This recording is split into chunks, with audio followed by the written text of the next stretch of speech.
Good morning and a warm welcome to the 14th meeting of the Education and Skills Committee in 2020. We have received apologies today from Alex Neil, MSP, and we are joined as substitute by Gil Patterson, MSP. I would like to invite the Deputy Convener to update the committee on his register of interest.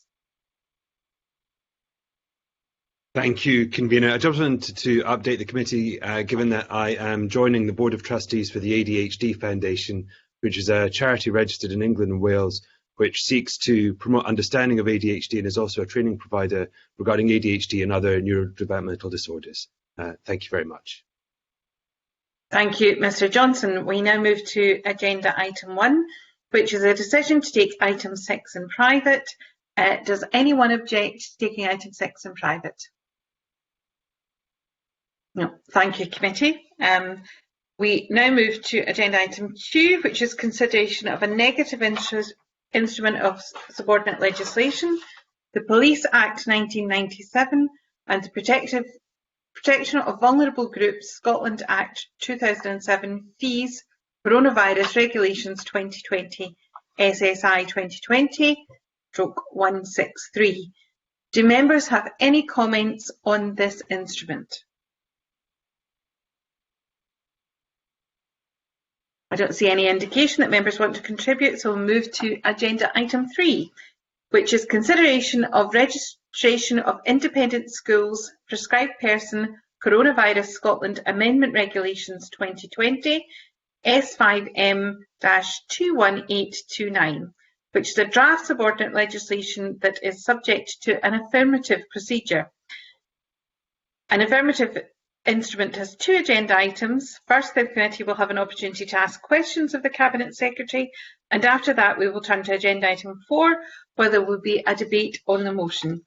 Can I welcome to committee this morning John Spinney, MSP, Cabinet Secretary for Education and Skills, and invite the Cabinet Secretary to make an opening statement and to explain the order. Mr. Spinney.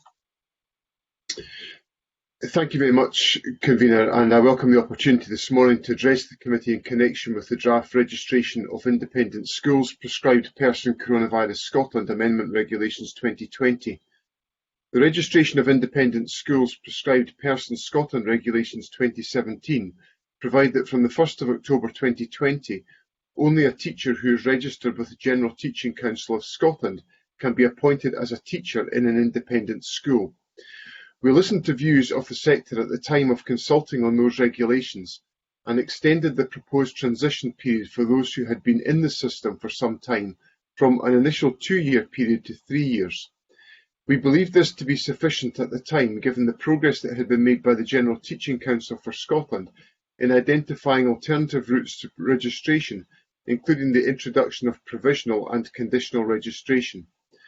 However, in April this year, it was clear that whilst most teachers were already registered, it was proving challenging for some, and the period from May to October would be important to work directly with individual independent schools to resolve this. In light of pressures arising from COVID-19, including the potential impact on individuals' ability to train and study, it has been assessed that there is a risk that not all teachers in independent schools who were employed prior to the 1st of October 2017 will meet the statutory requirement to be registered with the General Teaching Council for Scotland by the 1st of October 2020. The draft regulations in front of the committee today have therefore been drafted to amend Regulation 3 of the 2017 regulations to extend the deadline to the 1st of June 2021 for those remaining teachers to register with the GTCS. Ongoing direct consultation with key stakeholders has been key to reaching a decision to extend the deadline for compliance and to determine the period of extension required. The 1st of June 2021 was agreed by all stakeholders to be a proportionate and practical extension. A draft of this instrument was shared across all independent schools in Scotland from the 14th of April 2020 to the 30th of April 2020. 2 responses were received and both were supportive of the extension. I'm therefore very happy to answer any questions that the committee has in relation to the regulations, the draft regulations that are before the committee this morning. Thank you very much, Cabinet Secretary. Can I invite questions from the committee? If you wish to ask a question, please indicate in the chat by putting R.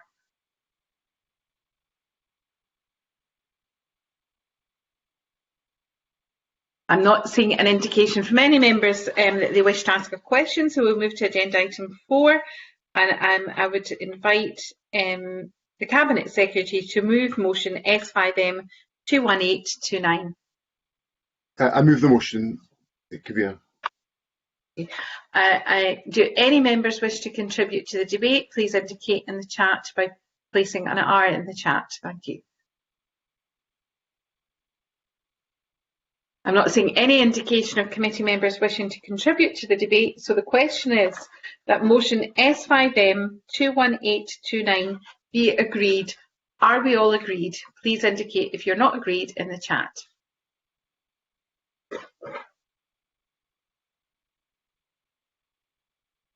The committee is agreed. Thank you very much. We will now, the committee must report to Parliament on the instruments. Are members content for me as convener to sign off a report to the Parliament on the instrument? If you're not content, please indicate so in the chat.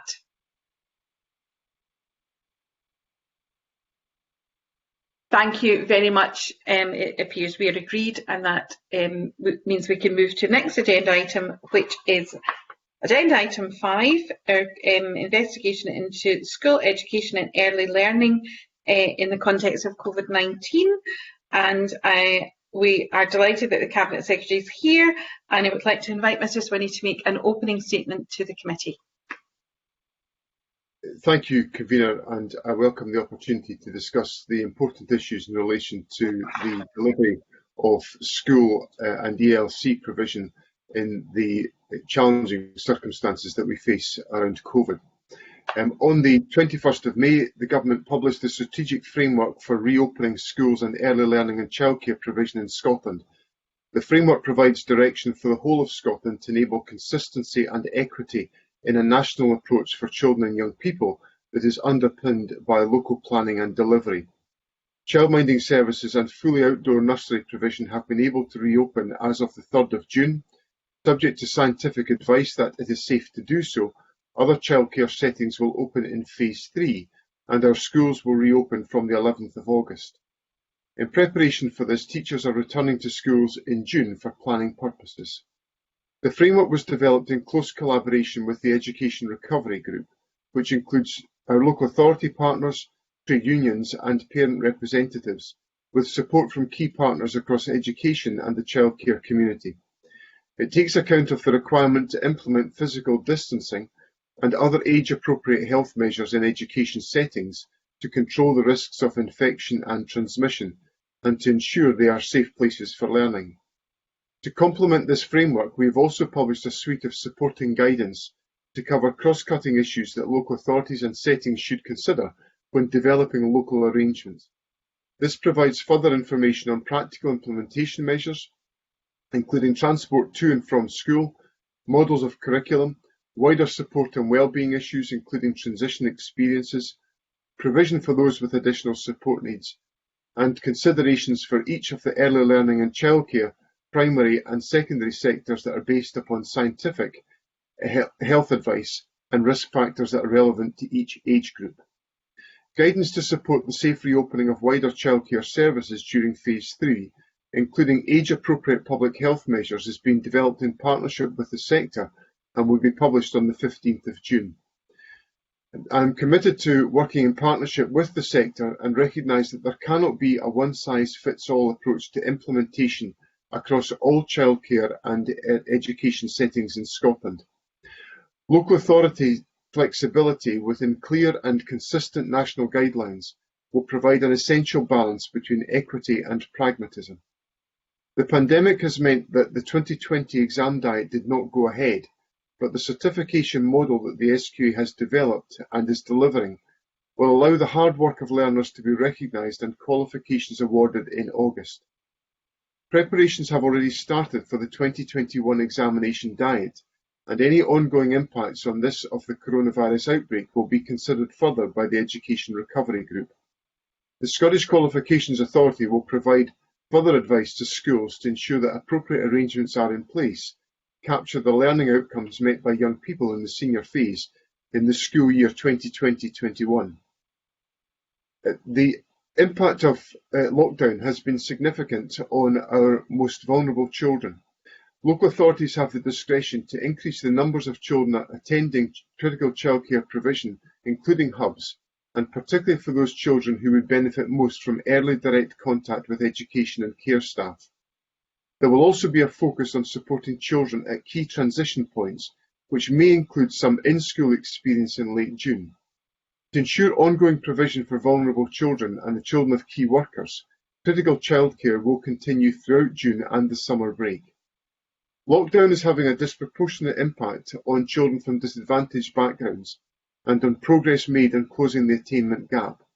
We have been engaged in discussions on the concept of an equity audit and will consider that along with the range of associated measures that we already have in place. We have worked closely with local partnerships to gather data and intelligence to understand how children's services are adapting and responding to the crisis. The delivery of services to vulnerable children has adapted so that social workers, health visitors and family nurses continue to have direct contact with the children who are most at risk, and broader support to other vulnerable groups is being delivered through local hubs, online and telephone contact, and other community and place-based initiatives. We have a mission to make this work, to support and educate Scotland's children and young people, and above all else, to keep them safe. We do not underestimate the significant impact that restrictions have placed on practitioners, children and young people, and their carers and parents. So I would like to express my thanks to everyone involved in this remarkable effort over the last few months to support the well-being of children and the continuity of learning and development in these challenging times. And I look forward to addressing the committee's questions. Thank you very much, Cabinet Secretary. We'll move straight to questions. I'll bring in Dr. Allen. Thank you very much, Convener. One of the major themes, I suppose, and what we'll have to ask about today is how local authorities are working with parents and with school communities to ensure that blended learning works to their full potential. In your view, what can or should they now be doing to support parents who perhaps for work reasons find part-time schooling presents major challenges? I think, Convener, it's important to start from the point of principle and the advice that we have received as a government, and which has also been shared with the Education Recovery Group, about the safe reopening of formal schooling.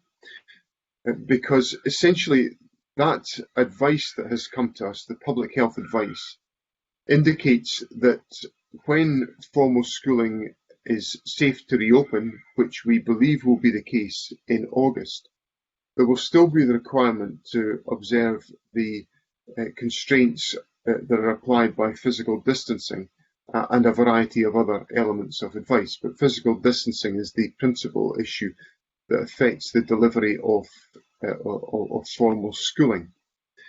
As a consequence of the need to follow that principle and that advice, it is not practical for us to accommodate all children that would ordinarily be present within schools. So the logical conclusion of that process is that we end at the blended learning model. So it's not a choice I would really want to make. It's one that I feel we have to make to ensure that it is safe for schools to reopen to deliver formal schooling. As a consequence of that, there will be a more limited opportunity for young people to be present in school. But of course, that will vary around the country because there will be varying levels of school occupancy. And given the variation in school occupancy, there will be schools in the country that will be able to offer more face-to-face schooling and therefore more time in schooling for young people than others will be able to do so. That model also accepts that there will be a need for children to be educated at home for part of the time. And as part of that process, we need to get to a position where we have good collaboration between the world of education and the world of business. And the Economy Secretary and I, Fiona Hislop, regularly discuss and as a government discuss with the business community the importance of employers being sympathetic and supportive to the challenges that individual parents will face as a consequence of their children not being in school full time, and therefore some greater time being required to be spent at home. That is a model which our society has become more accustomed to, given the fact that we have had a prolonged period since March in which fundamentally people have been told to stay at home. And we need to work to a position where there is that understanding and that dialogue between employers and employees on these questions. Last point I'd make in responding to Dr. Allen's question is that I think fundamentally this model will only work successfully if there is good and active dialogue between local authorities, schools and parents to understand the circumstances, the unique circumstances that individuals will face. And we are, of course, encouraging that dialogue across the country.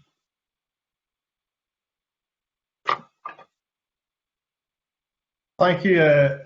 One of the other areas where dialogue is going to be important, of course, will be identifying whether there are any specific subject areas which present their own particular challenges.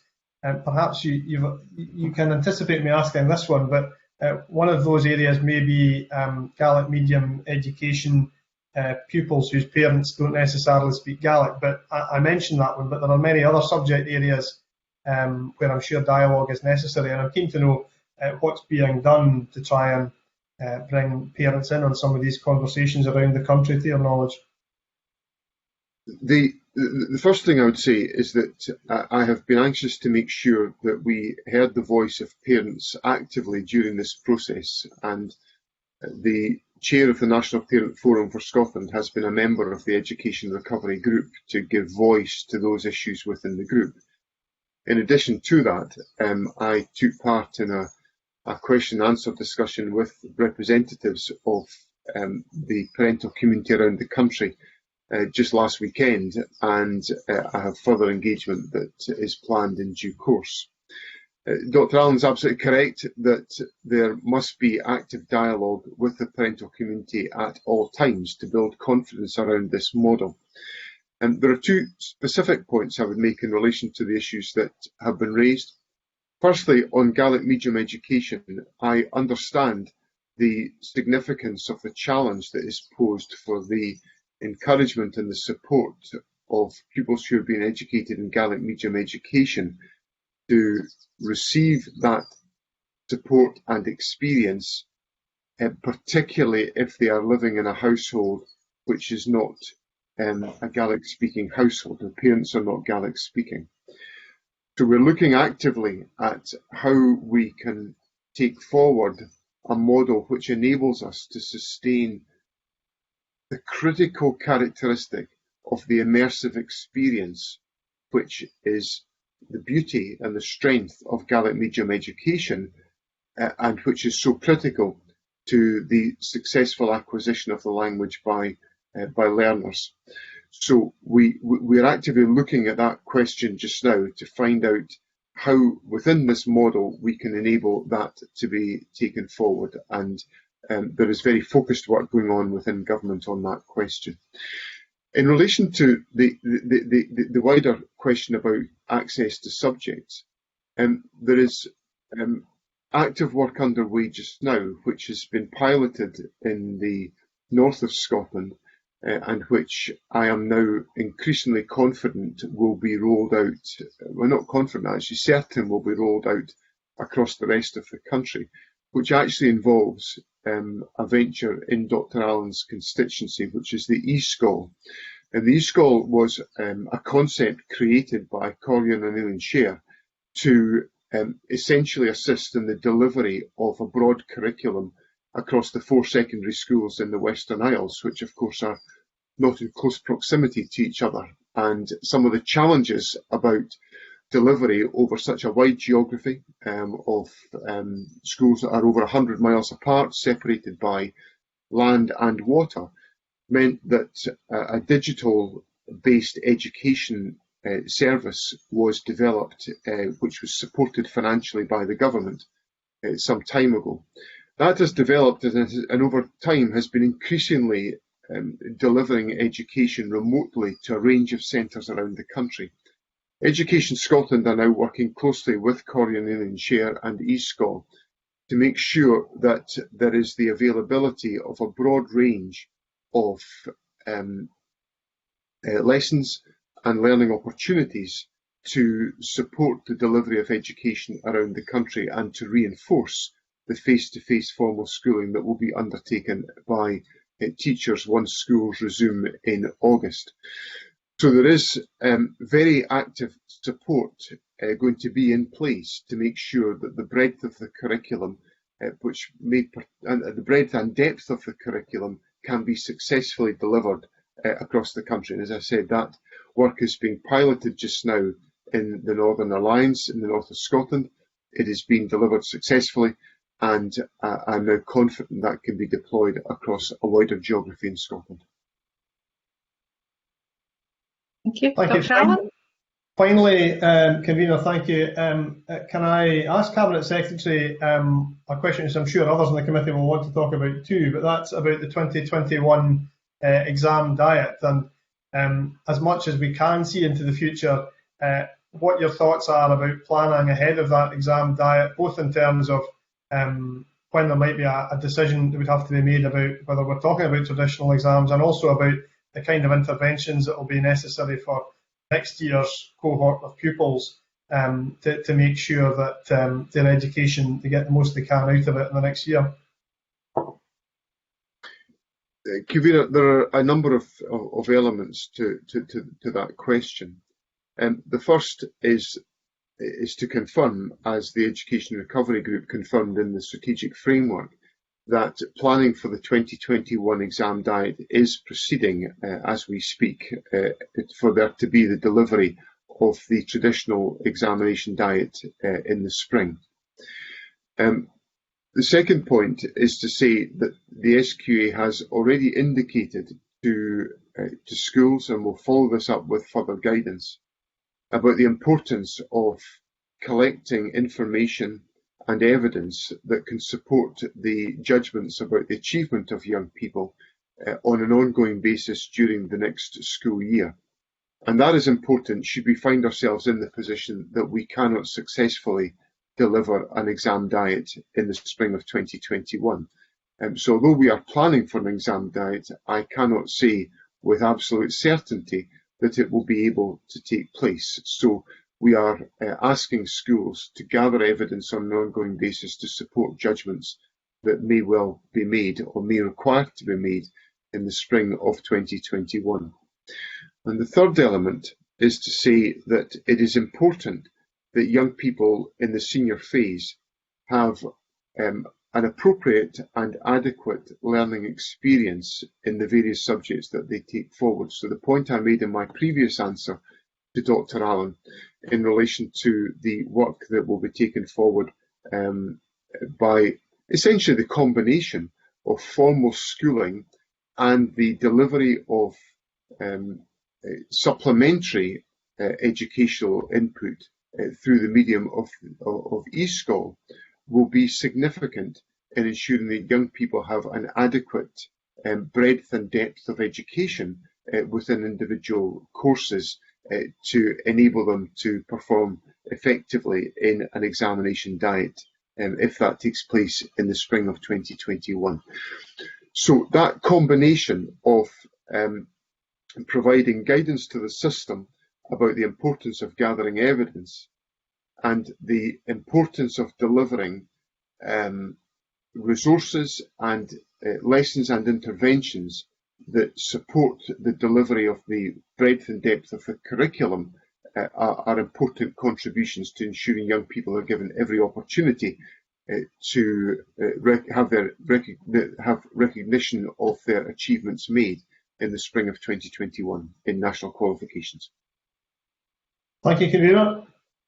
Okay, thank you. I've got supplementary from Mr. Greer.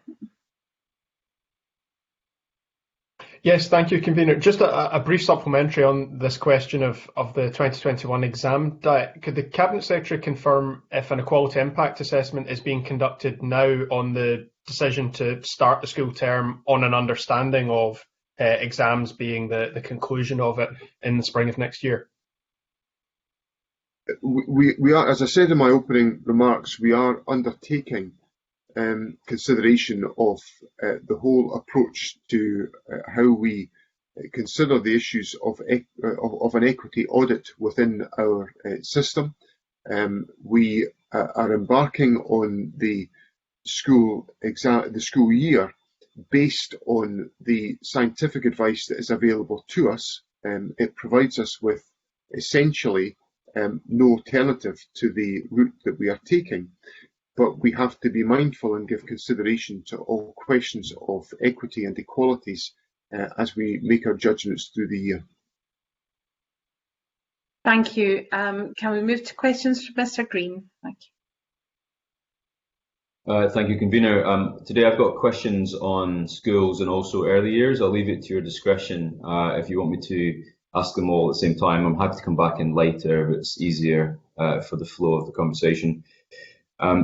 I'll start with my questions on schools. Good morning, Cabinet Secretary. Given that for half of the unfortunate deaths from COVID are in care homes, and fewer than 1% of the people who test positive for COVID are under the age of 15 years of age, looking at some of the plans that I'm seeing from local councils, some are proposing as few as 2 days per week attendance at school in August and beyond for some pupils. Do you think that sounds like a justified and proportionate response to the threat posed by the virus? And if so, can you explain why? The government is under a duty to consider all of the scientific advice and evidence that is available to us, given the scale of the public health challenge that we face. And I think we have to recognise that all aspects of society have to be part of that judgment. It is impossible to insulate or compartmentalise an element of society as somehow potentially unaffected by COVID, because in the manner of schools undertaking their activity, there is a tremendous amount of connection and activity in society involved as a whole, of how young people get to school, who they interact with at home, what connections they make, who they work with at school, the range of the population. Schools are not just full of young people, they've got many adults in them as well. So schools are essentially a gathering point of very significant numbers of people. And one of the key lessons in the scientific advice is that gatherings of a large number of people are essentially areas which can pose significant threats in relation to the spread of coronavirus.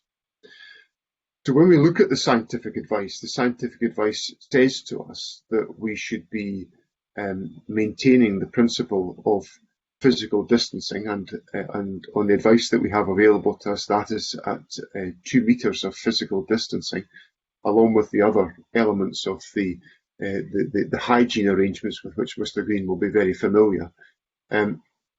So when we take that point of principle of the need for there to be the application of the principle of physical distancing, when we apply that into a school setting to reduce the number of people who are there, because as Mr. Green will know, in the area he represents, there are some very large school establishments in the region that Mr. Green represents.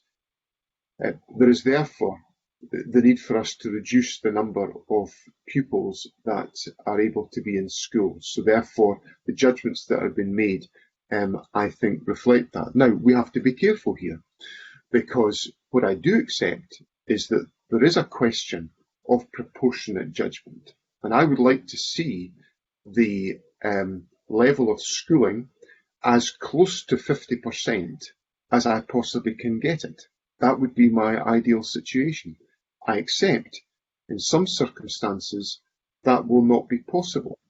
But in circumstances where that is not possible, there has to be a very, very clear rationale based on the number of pupils and the physical layout of the school to justify such decisions being taken. I should also point out, of course, that in schools where there is a low occupancy, it may be possible to exceed 50% because there is, frankly, plenty of space for young people to be safely physically distanced within the schools.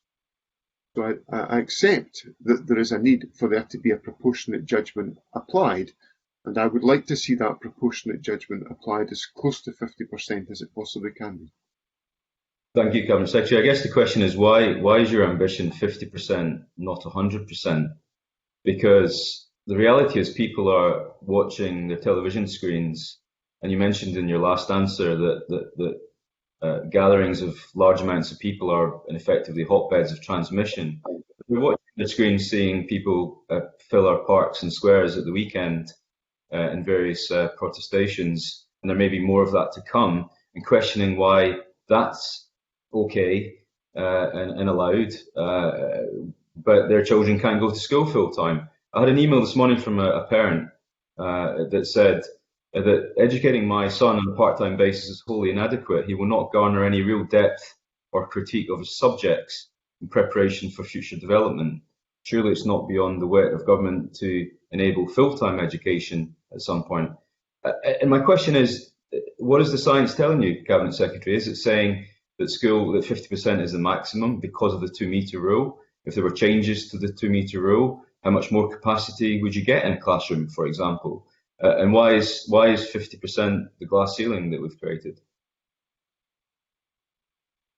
There's a very significant number of points in there that I want to address. The first point is that the scientific advice is saying to us that we need to continue to apply the 2 metre distancing rule, and I think it would be reckless of me not to follow that advice.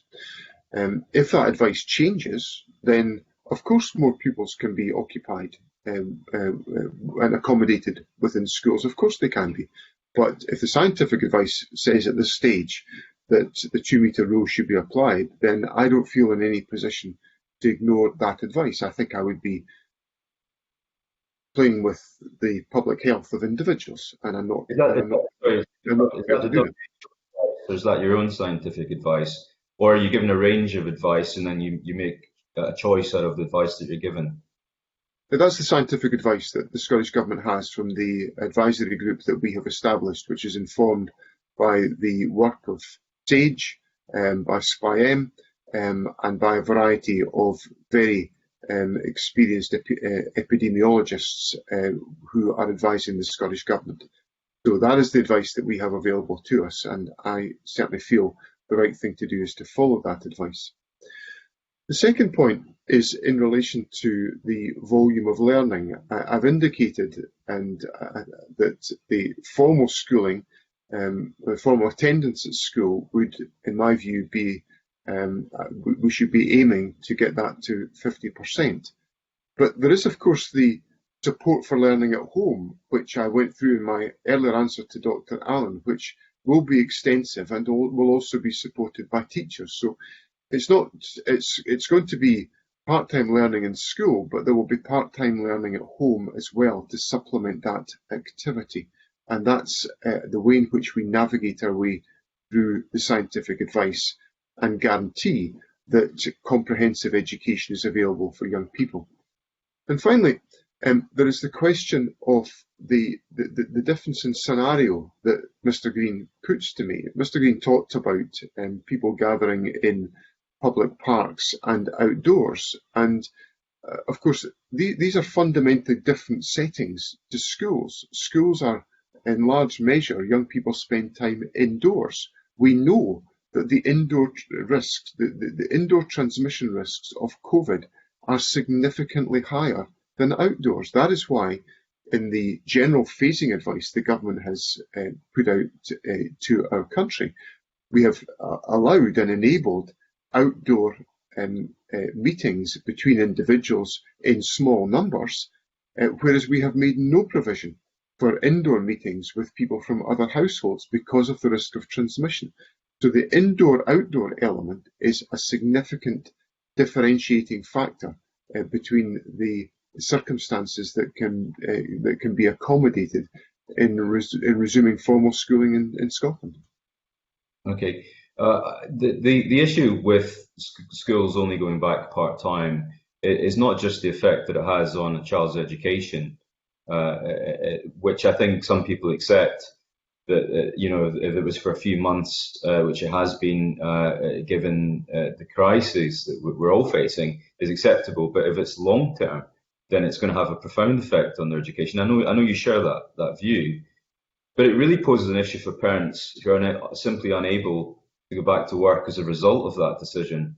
A recent Connect survey showed that less than 30% of parents said that they were fine with that proposal of part-time learning, and 1 in 5 said that they simply would be not possible for them to go to work at all if that was the case. Not all employers will be as flexible as you hope they will be or would like them to be.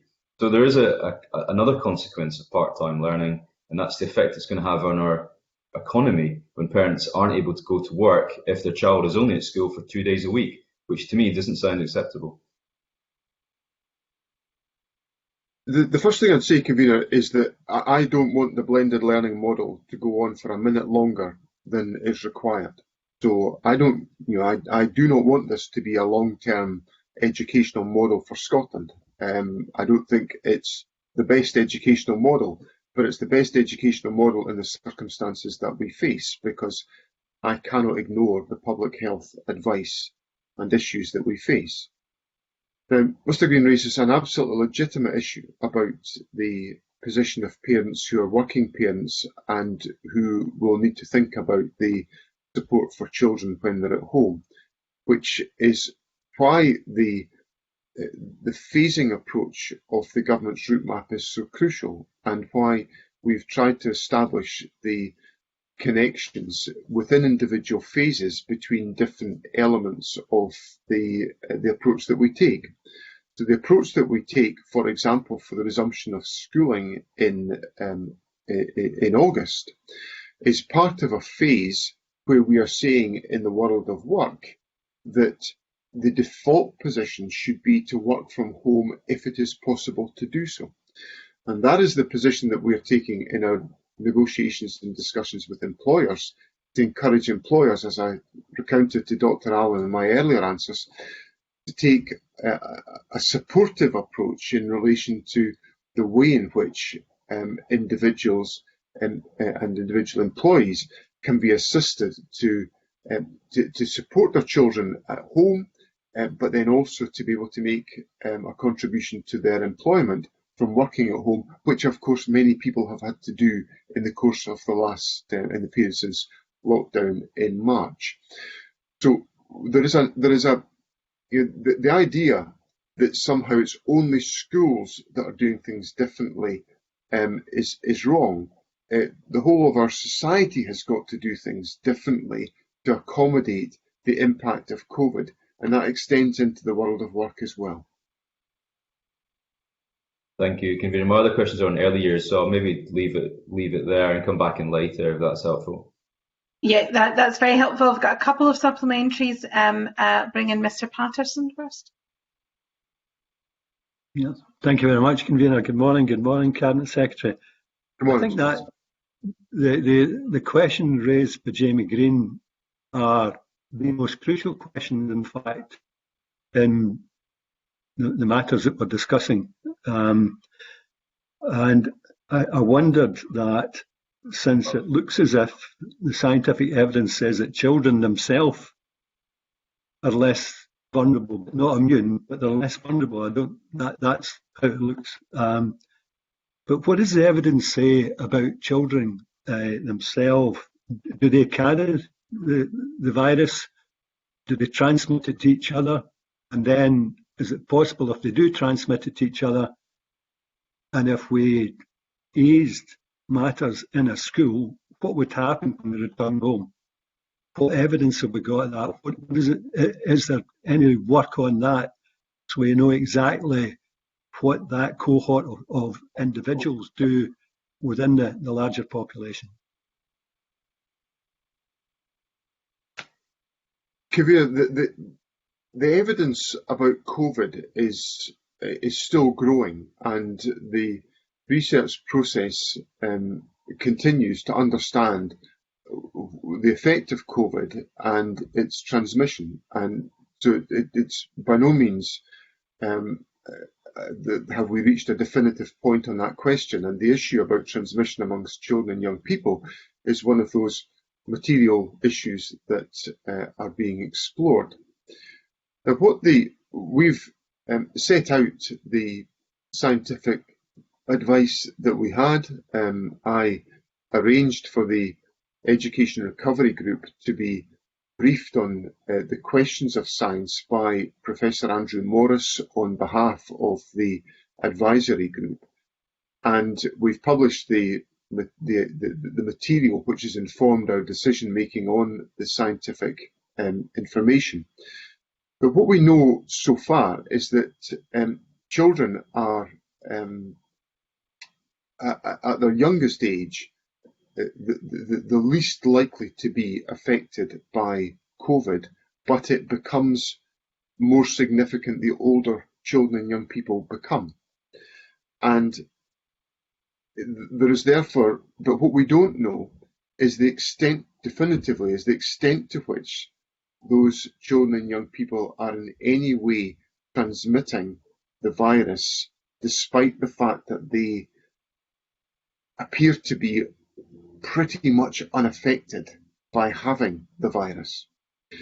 But of course, when schools, one of the strengths of the position we are in today is the level of public compliance has been so strong that we have seen such a dramatic reduction in the prevalence of COVID. But every time we move out of lockdown, the more connections that there are, the more journeys that are made, the more people that interact with each other, the greater is the risk of spread of COVID, which is still in our community. The Chief Statistician's report yesterday demonstrated that COVID is still in our community, albeit to a lesser extent than it was. So when we restart formal schooling and more people come in and around school buildings, mixing between pupils and adults and families and friends and connections, the greater the transmissibility at risk. And that is why we have to take care with the model that we've put in place to reduce the intensity of that connection, which is why rules such as the 2-metre physical distancing rule are applied in this circumstance. Thank you. Supplementary from Mr. Halcrow-Johnson. Thank you very much, Convener, and good morning, Cabinet Secretary. It was just a very quick area that I wanted to look at. You've mentioned a number of times about school occupancy leading to variations in the face-to-face side of blended learning. Can I ask then where you may have identified that these could be problems, could be a problem, and also where it is a problem? Is it more likely to be in some of those areas where there is a high school roll and therefore there are issues around attainment already, and what you can do to try and minimize that impact, whether it's providing additional venues to encourage face-to-face learning, because obviously the risk is that it may well fall in those areas where attainment is already a problem that are being most punished, as it were, by this. There's, as with all of these things, there's no general answer that addresses that. If I take, for example, there will be high-performing schools in Scotland which are at over 100% occupancy, and they will be faced with the challenge of how to accommodate literally, well, some schools that are high performing in Scotland are sitting at 102, 103% occupancy. At the other end of the spectrum, you will have schools that are perhaps sitting at perhaps 65, 70% occupancy. Some of those are perhaps in more rural areas. Some of them may well be in areas of deprivation. So the circumstances, there's no uniform answer to I understand what Mr. Halko-Johnson is getting at, but there's no uniform answer to the problem or to the issue, because school occupancy will vary to quite a considerable degree, normally influenced, I would say, by rurality and by deprivation. But not all schools in areas of deprivation will have occupancy levels at the lower end of the spectrum. So there isn't a general pattern to all of this, which is why we opted for an approach which set out a framework at national level, but left flexibility to schools and local authorities to design an approach that reflected their individual circumstances, which I thought was the correct and pragmatic thing to do. Yeah, Thank you. Could I just ask a quick supplementary myself, Cabinet Secretary? A number of the newer schools recently built in my area in the primary setting are open plan, and I wondered if there had been any, if it has presented a bigger problem in terms of social distancing and how that might happen in an open plan school. I don't think that poses more of a problem, because essentially what will be the strength of how we handle this situation is about the ability to deploy flexibility. And the more the accommodation can lend itself to being rearranged and redesigned to maximise the use of the space, but also the protection that the space offers to staff and pupils, the more children and young people will be able to be accommodated within individual schools. So I don't think that represents an impediment to taking forward the model. I think some of the more rigid accommodation is a slightly greater challenge, because in constrained square classroom blocks, the space is more restrictive in terms of what can be achieved and what can be accomplished. Thank you. Can we invite Mr. Gray? Thank you.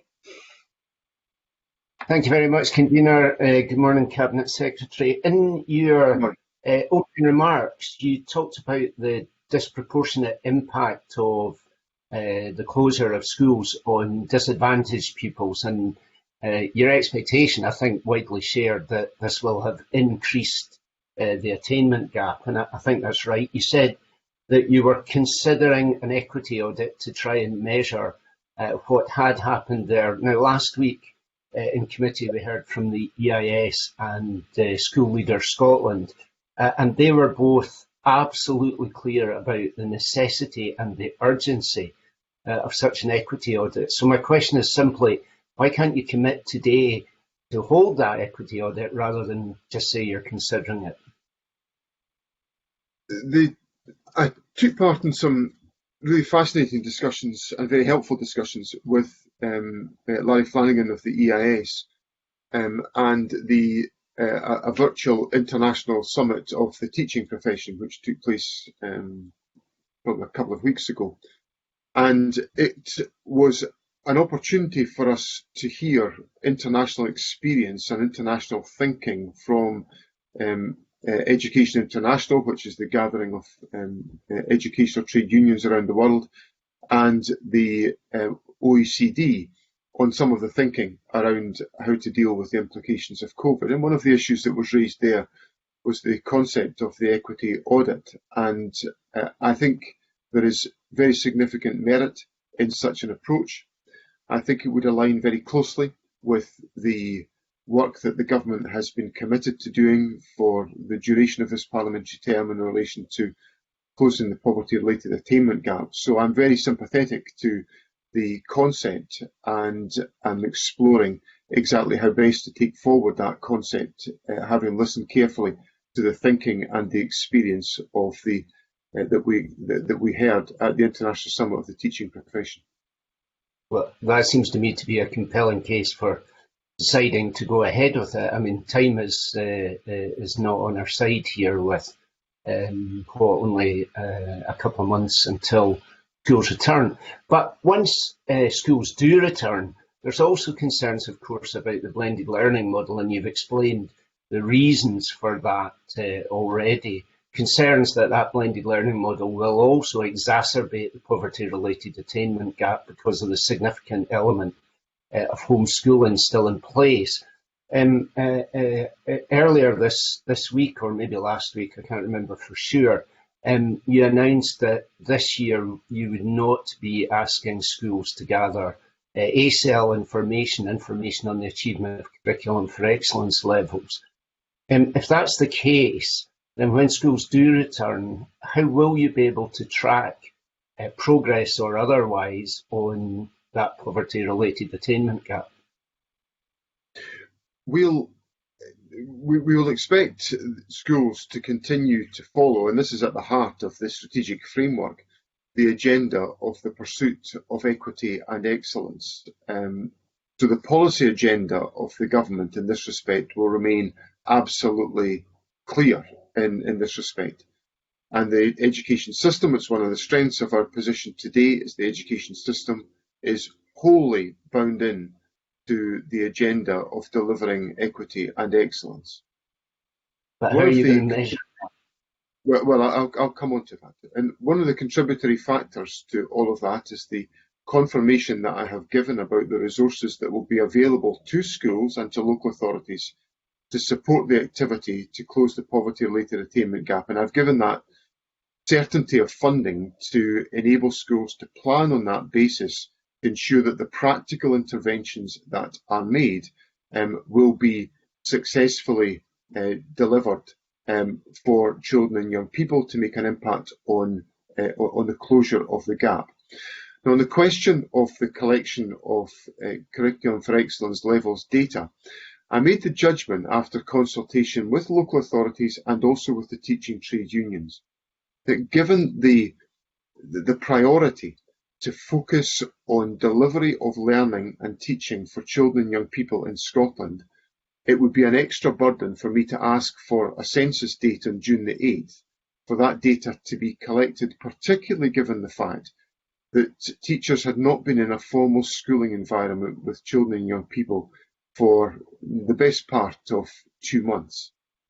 And so my judgment was that that data at that time would not be of value. The value of the data would be disproportionate to the effort to collect it when I was pressing the education system to deliver learning and teaching to children and young people.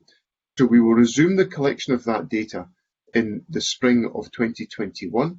It will give us the line of sight of the impact that has taken place, and we will be able to see what the effects have been of the focus within the education system on equity and excellence once formal schooling returns in August. And it will give us that line of sight as part of the data that we would ordinarily collect. So if I understand that question, you're saying that the data which would normally be collected will be collected once schools return, and that's extremely helpful to know. Let me ask. Let me just. We will collect the data in the census date in June of 2021. Is what I'm saying, just so there was no misunderstanding of my response there.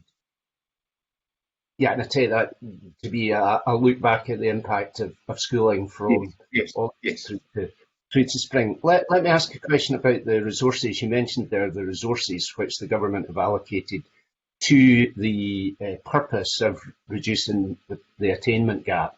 And I think this week you talked about £50 million which were confirmed from the Attainment Challenge Fund. And all of that is extremely welcome. But isn't it the case that these are funds which were always available, always intended in order to address this problem. And now we have the additional impact of COVID and school closures. Surely then there's a requirement for new and additional funding to try and provide additional support for those vulnerable children who will have suffered that disproportionate impact. Is there going to be any additional funding for this government priority? The government will always look at resources and what resources can be available, but I think I have to be open with the committee that there are absolutely colossal demands on the public finances at this particular moment. There have been very significant additional costs that all arms of government have had to incur to support the population during what has been an incredibly difficult period, whether that's about food support or business sustainability support or support for the health service and its expansion.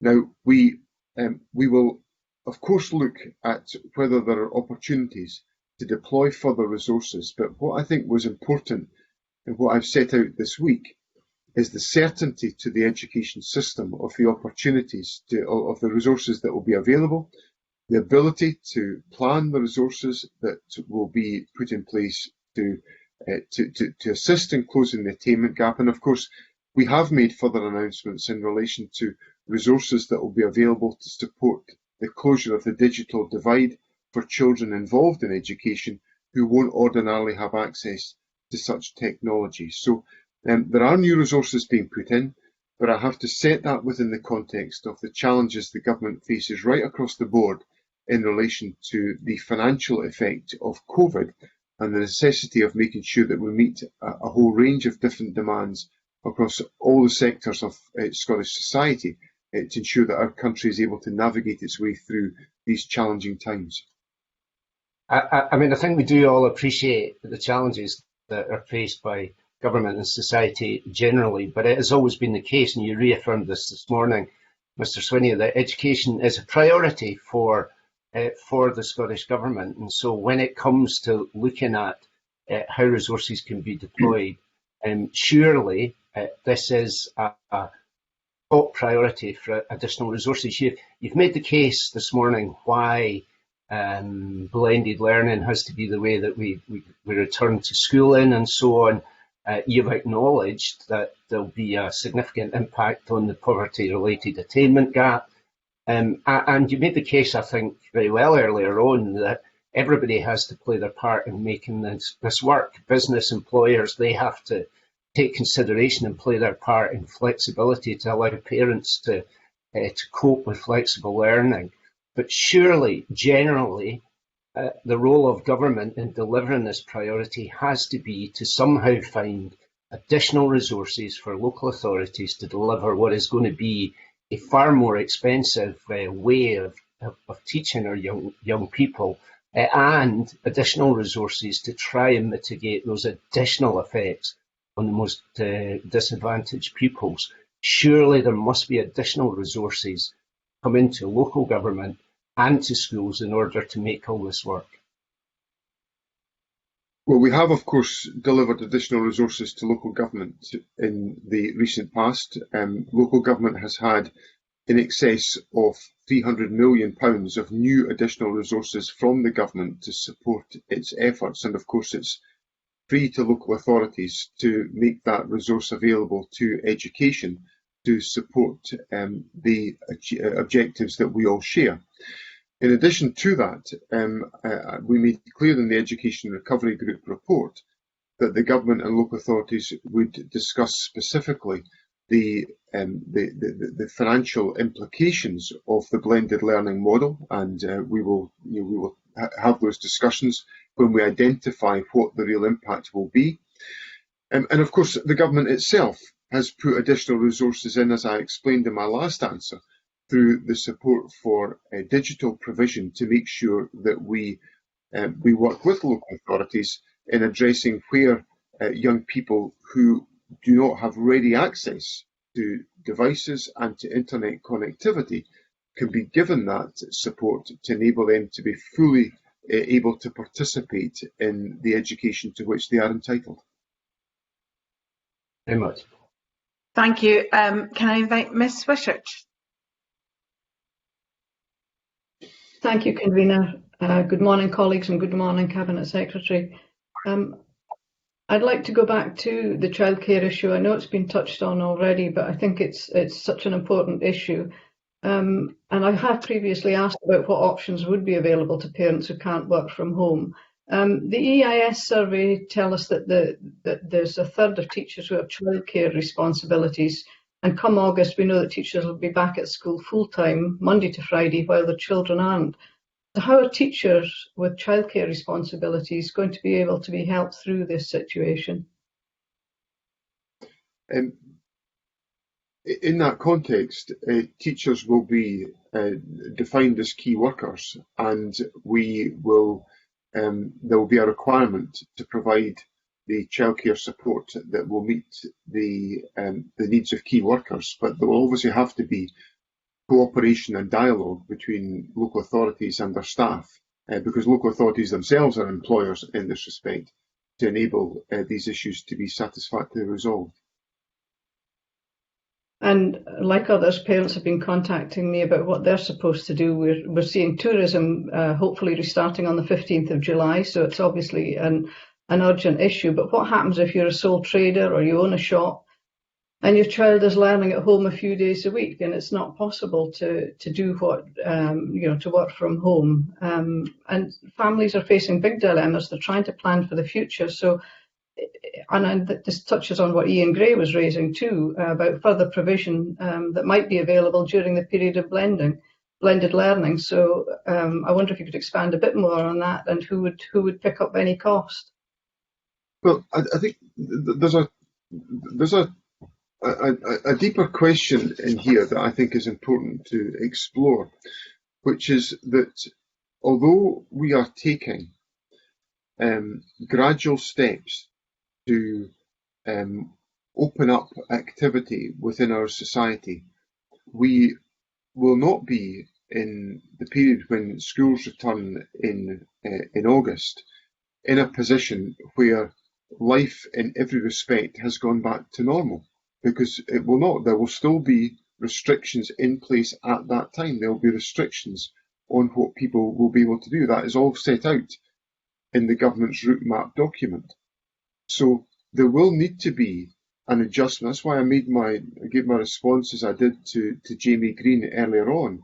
There will be a need for the world of business and the world of education to work cooperatively together, because one of them will not be operating at 100% and the other at 50%. Our whole society is going to have to go through a gradual process of returning to the levels of activity that we previously envisaged within our society.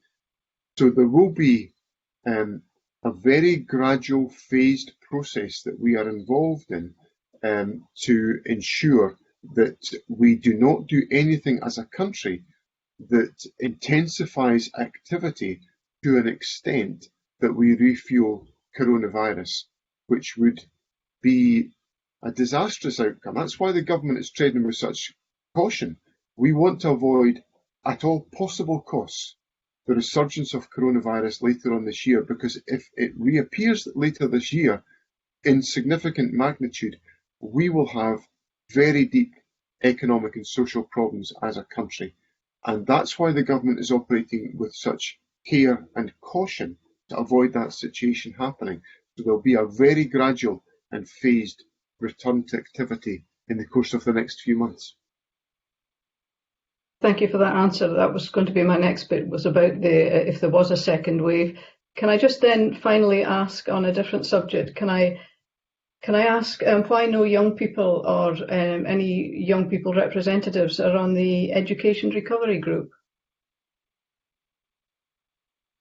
We look very carefully, and over my tenure as Education Secretary, I have encouraged and listened very carefully to the views and the input of young people.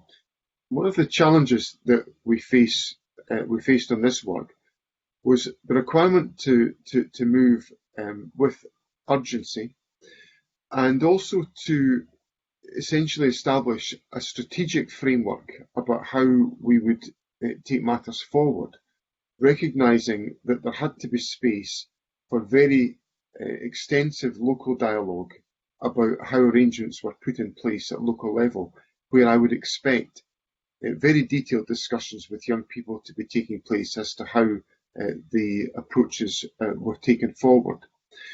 Now, to try to identify an individual young person that would be able to contribute across the whole range of different age spectrums that would be required around that table, I think would have proved quite difficult in that urgency. So what I opted to do was to look carefully at the survey information that was available to us from a number of organisations. Young Scot, for example, was one of them, the Children's Parliament in addition to that, to identify the issues and the considerations and the concerns of young people as they presented themselves. And of course, one of the key themes that has come out of that work has been the well-being of young people and the concern of young people for their own well-being, which is why in the guidance that we have set out around the guidance to teachers about what should be the focus of their work and their thinking and their approach to the curriculum,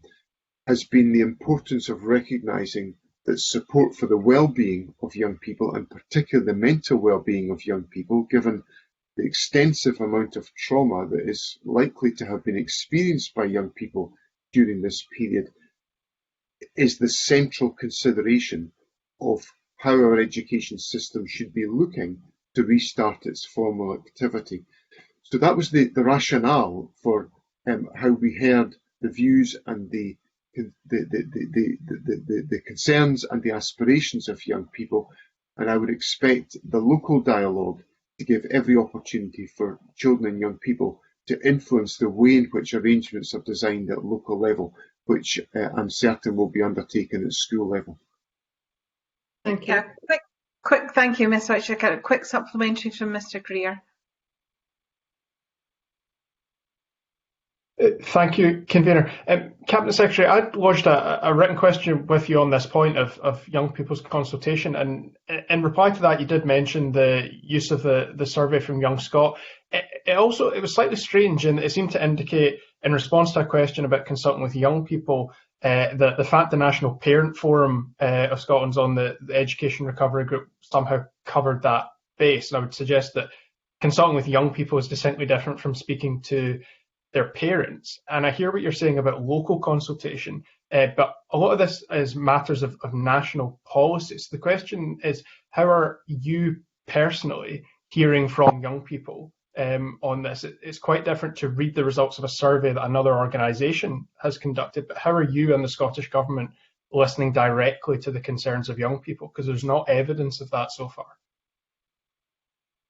Well, the first thing is I'll go and look at that that written answer that Mr. Greer has got, and if if I judge it needs to be revised, I will revise it if it's not an appropriate answer.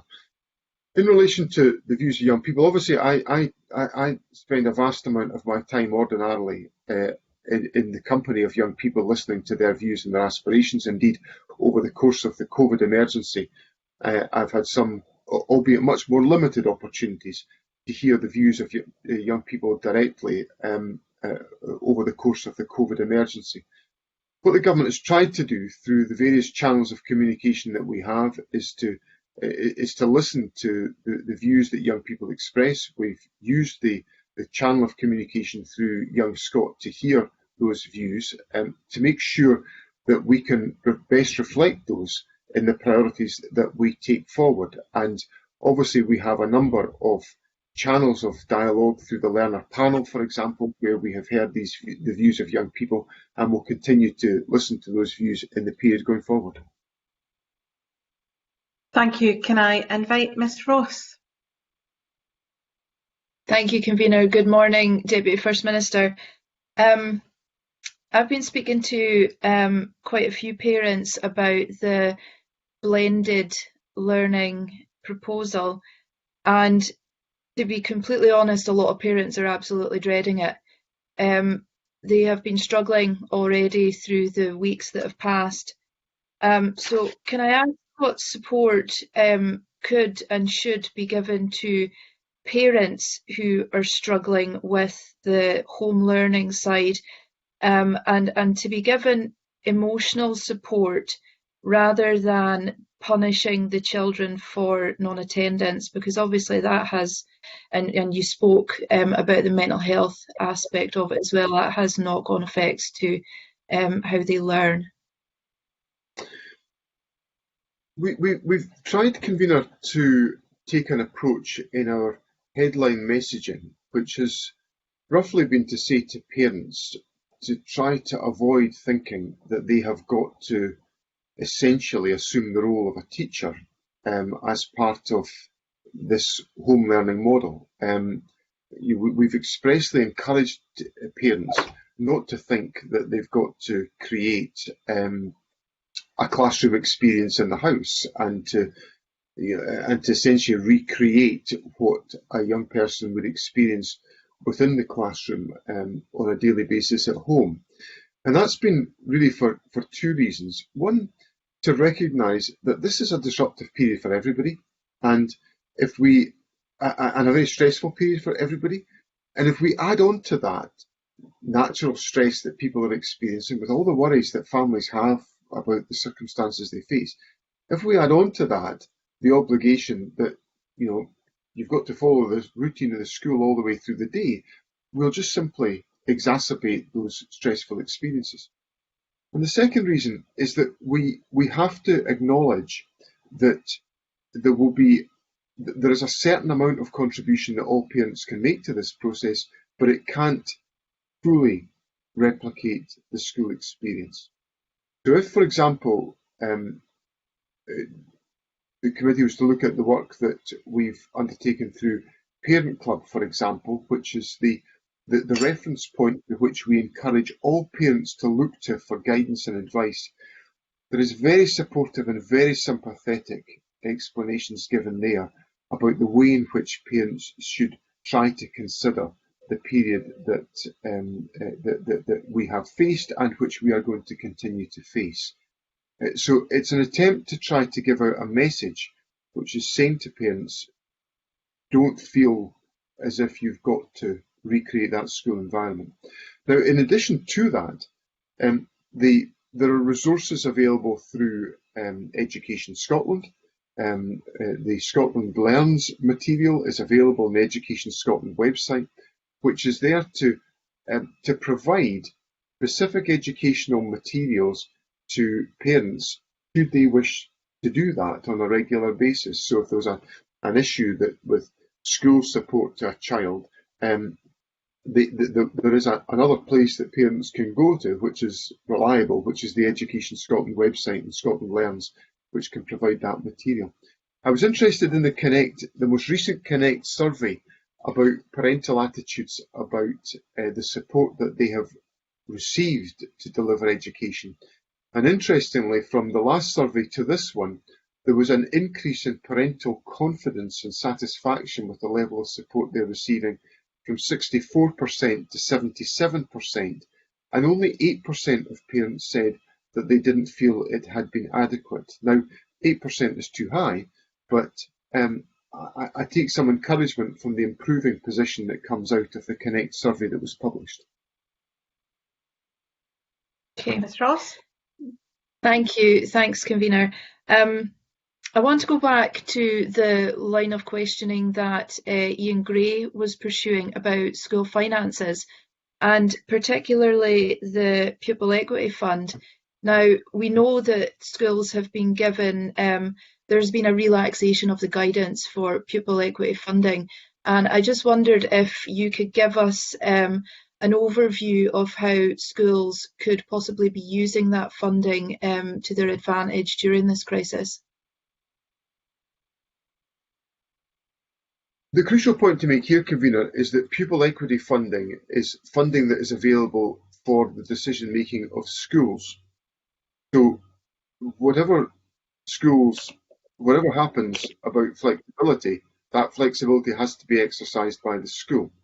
So the school must be taking account of the circumstances they face and whether there is a better use of the resources than what they had originally planned to support the closure of the poverty-related attainment gap. But the point that I would reinforce to Ms Ross is that that decision must be made by the school. Those resources are allocated directly by the government to individual schools based on eligibility for free school meals, tackle the issues of the poverty-related attainment gap in that school. It's for no other purpose, and it must be maintained for that purpose, but obviously the school has some flexibility about how that resource can be used. And also, I wouldn't go on to prescribe that, because I think that's the beauty of pupil equity funding, is that it empowers our educators to make the best decisions they consider they can make in that respect. Thank you. And my last question, Convener, and this is something that we haven't discussed before, but I have been contacted by a couple of parents over the last week about this, and it's about school uniforms. And I know that school uniforms are also a subject for schools themselves to decide on. But there are a couple of parents, one of them in particular has lost their job. School uniforms are expensive. And I just wondered if you had any opinions on what schools should be doing to maybe relax the rules around the wearing of uniforms, at least for the first term going back. I think this is, I come from the principle that I'm a school uniform fan. I'm a simple school uniform fan. I think it makes life an awful lot easier. We much prefer days in this house that are school uniform days to non-school uniform days, because they are much more straightforward. So, but I guess I'm a supporter of simple school uniform, simple, affordable school uniform. I think it makes it a lot easier for families if it's simple and affordable. I think, however, Gail Ross raises an important question, which is about the return to school in August and the fact that there are many pressures on families, many financial pressures, and there will also be, there'll be probably practical shopping challenges to families as well. We're saying to people, fundamentally, don't really go out of the house unless you absolutely need to. And, food is essential. Going to purchase a school uniform is maybe not that essential. So I think schools have got to exercise a bit of sensitivity on that question. I don't think it's for me to prescribe, but my own son's school, we got a message from the head teacher the other day there to say, don't be in such a hurry to go and buy the school uniform, which I thought was quite sensitive advice to families to just essentially get our priorities right. Thank you. Okay. Thank you. Can I invite Mr. Patterson, please? Thanks. Thanks very much. Mr. Swinney, I want to take you back to the prospects of making easier for school opening, and of course combining that with the economy and the likely pressure that's, I think, we're going to be under from people returning to work, and at the same time the children not being in full-time education. Now, I'm very aware of the root cause of the problem is the lack of capacity in the schools caused by the pandemic, and the need to have children keep safe distance from each other, which you have already covered well. I'm very satisfied with that. At the same time, the government is wishing to have as much face-to-face teaching as possible in these very difficult circumstances. So I wonder if the Scottish Government, you may well have covered this somewhere else, but I've been looking it up and I can't find it. So it's maybe I'm remiss at asking this question, but nevertheless I'm going to ask it.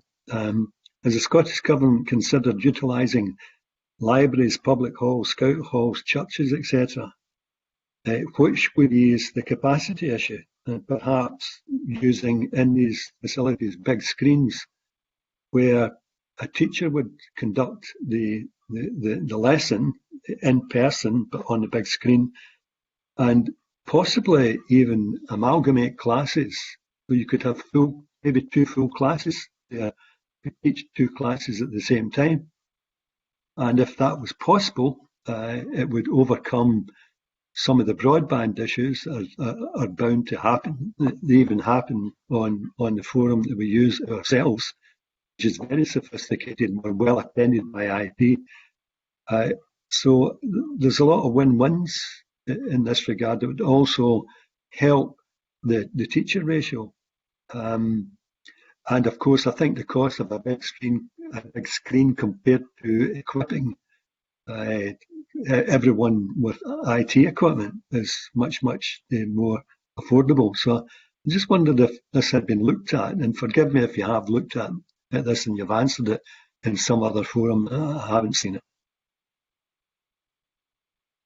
It is an important question because it has the potential to expand the capacity of formal schooling within Scotland. Now, what we've set out in the Education Recovery Group proposition, the blended learning approach, but we also included an opportunity for local authorities to explore the use of other premises that could provide accommodation for more pupils on a more regular basis. Now that might be, and Mr. Patterson has listed some of those, a collection of public halls, church halls, leisure facilities. Most local authorities, for example, will have, albeit in arm's length companies, some leisure facilities that will have big sports halls that are not ordinarily being used in the current context. So the report envisaged that there was the opportunity, should local authorities choose to do so, to make available wider accommodation. Indeed, I heard the other day from a local authority leader in East Renfrewshire, the leader of the East Renfrewshire Council, actually, their authority is exploring the possibility of using other accommodation to expand the opportunities for face-to-face learning that are available. So that was not prescribed, but the opportunity to do so was encouraged by the Education Recovery Report. The second relevant factor is that obviously to do that, obviously that would have to be done safely. So there would have to be appropriate arrangements in place around child safety and around the health and safety of the facilities that are being used, which of course will be required within schools as well. The second element is that the General Teaching Council is exploring and contacting teachers who are on the approved register of registered teachers, but who are not actively teaching, as to whether they would consider supplementing teaching capacity and resource at local level to try to accommodate initiatives of the type that Mr. Patterson has raised. So we're making an appeal to teachers who have perhaps recently retired or having a sabbatical or working elsewhere, that they could come back into teaching, providing their registration is valid, to make a contribution.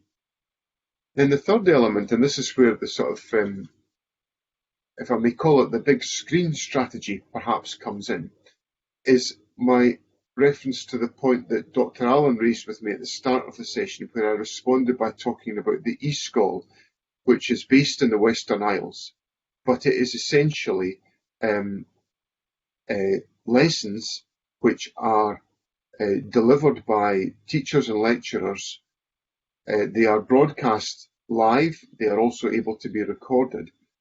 And because of the expansion of the work that we're undertaking just now, we're working with local authorities to expand the pool of teachers that are involved in this process, so that we can have a wider range of lessons and subjects being taught by teachers. So there could be a teacher in Clydebank High School could be broadcasting a lesson from their classroom in Clydebank on a particular subject, which could be broadcast through the eSchool network to any pupil in the country, because it's all done through the digital platform Glow. So what that does is expand the opportunity for deeper learning through digital means, broadcast to young people around the country in a safe environment, in a fashion that enables their learning to be enhanced.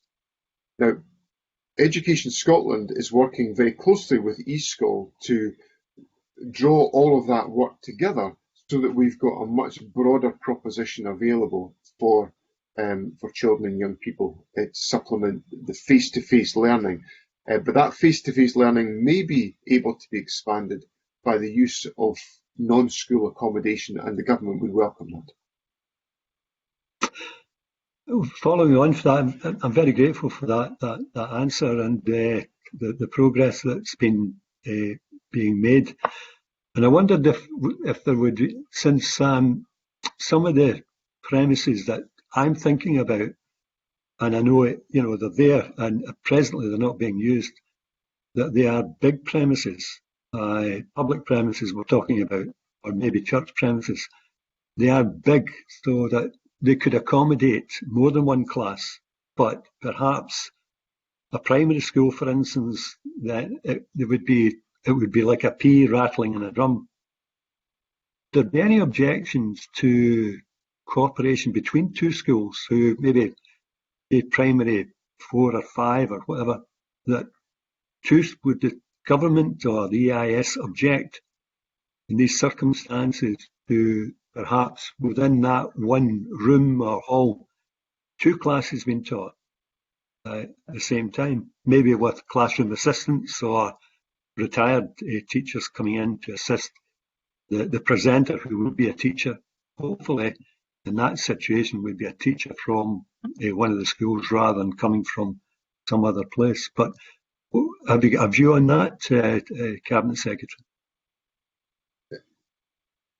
Certainly, Convener, the whole question of collaboration between schools and classes is at the heart of Scottish education and very much encouraged by the government, our local authority partners, by the EIS as teaching professionals. So that whole concept is very much encouraged by the government. I think the proposition that Mr. Patterson puts forward is entirely conceivable within the arrangements that we have and that we've put in place as the strategic framework.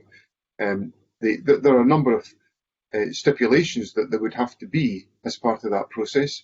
There would have to be it'd have to be a safe environment. Physical distancing would have to be observed, and there would have to be appropriate registered teachers present delivering the education. Those are the 3 things that come to mind immediately that would have to be considered. But the concept is entirely conceivable, and the point I've been trying to get across this morning is that what we decided to do was not be prescriptive at national level about what should happen. We should be permissive. So everything that Mr. Patterson has suggested is permissive and conceivable within the arrangements that we have put in place. It's up to schools and local authorities to consider whether that would be appropriate and would work for them in their own circumstances. Thank you very much. Thanks very much, Convener. Thank you, Mr. Patterson. I'm very conscious of time. We have 3 themes left to discuss today, so I'm asking if the committee could stick to the themes going forward in order that we get through a lot of the questions still to come. On the theme of early learning and childcare, could I open with a question to the Cabinet Secretary? And it's really to, if we could advise parents how much flexibility and what the priorities will be for early learning and childcare going forward, in that parents may well be balancing time at home and time at work in order to fulfil the blended model for older children in their family, for instance. And just a general question about, you've mentioned about discussions in business and all of this, and how this very much is about societal change. But while we're very conscious of disadvantaged children in this context, I wonder what discussions have taken place with business about the impact, particularly on women, who we know historically have the bulk of the childcare, and how do we ensure that going forward women aren't disadvantaged in the workplace because of the blended model and the pressures that might put in a family? These are significant issues, Convener, and we are working with local authorities to make sure that the statutory entitlement to 600 hours of childcare will be able to be provided, as is the current position. As the committee will be familiar, we took the decision that in the light of the COVID emergency, it was not practicable to require local authorities to be in a position to deliver 1,140 hours by August, which was the policy intent. So we are working to make sure that the delivery of 600 hours can be achieved. We also hope, as I said in my earlier remarks, that by phase 3, early learning centres are able to reopen, but obviously there will have to be some very careful judgments undertaken. And what I'm keen to make sure is that as we navigate our way through all of these questions, we are very mindful of the importance of ensuring, and this has run throughout the government's priorities over the course of the last few weeks, that the private provider sector, the PVI sector, is able to be made sustainable, because we need that sector to be making a significant contribution to the delivery of early learning and childcare in Scotland.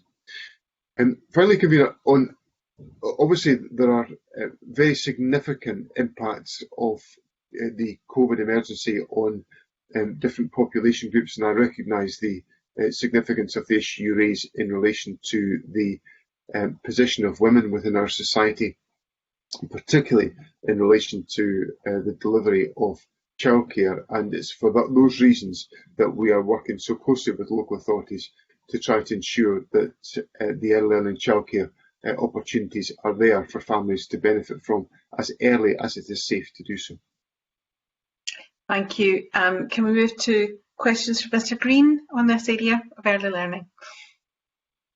Thank you. I appreciate that and bringing me back in. I'll try and keep it brief. A lot of nurseries already are approaching us because they have concerns about this rolling back of hours from 11:40.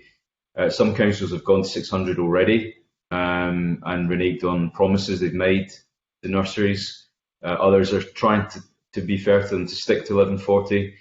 And others are somewhere in the middle. It's really a mixed bag depending on where you are in the country. And the problem with that is that not all private providers will survive if that reduction continues. Can the Cabinet Secretary give a bit more detail as to when he thinks 11:40 will be reintroduced? Well, that's difficult, but really it lies at the heart of what local authorities are doing. Some of them really are using this as an excuse, funding hours they had already promised. The first thing I'd want to say is that it is difficult for me at this stage to give a definitive commitment on 11:40 hours.